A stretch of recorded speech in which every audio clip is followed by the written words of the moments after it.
আমার জীবন তুমি ধন্য করো, তোমার প্রিয় ওলিদের ওসিলায়। আমার জীবন তুমি ধন্য করো, তোমার প্রিয় ওলিদের ওসিলায়। চিৎকার মেরে বলেন আল্লাহুম্মা আমিন।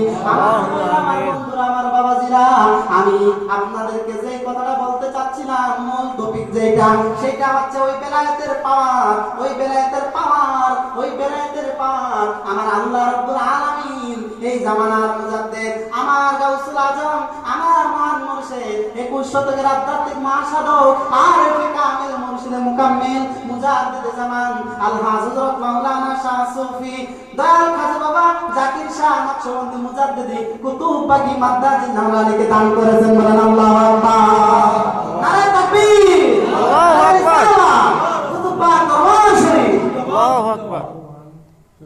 ওই বেলায়েতের পাওয়া, যেই বেলায়েতের মাধ্যমে গুনাহগারদের গুনাহ আল্লাহ পাক রব্বুল আলামিন ক্ষমা করে দেন। বলেন সুবহানাল্লাহ, সুবহানাল্লাহ।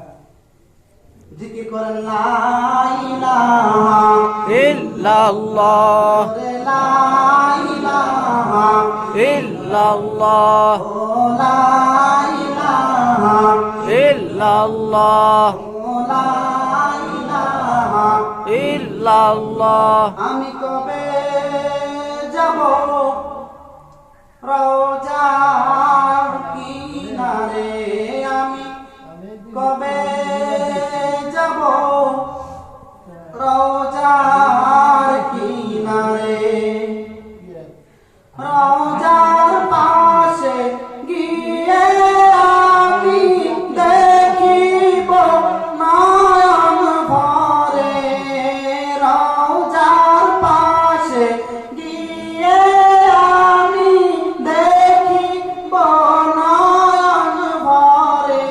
আমি কবে যাব রওজার কিনারে, আমি কবে যাব রওজার কিনারে। আপনাদের কি যাওয়ার ইচ্ছা আছে?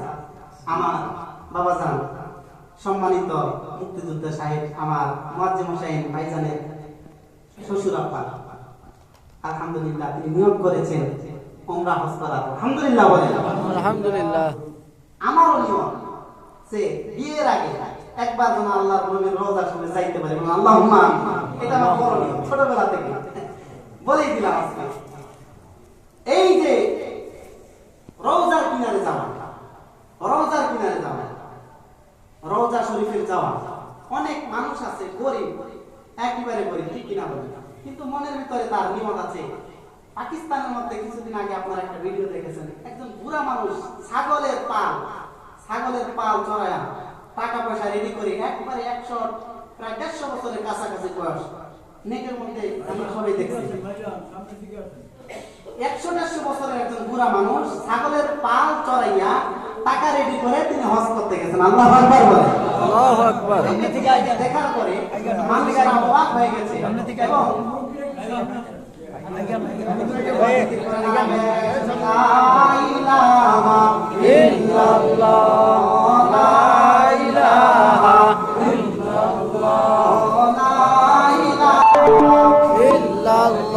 আমি কম পথে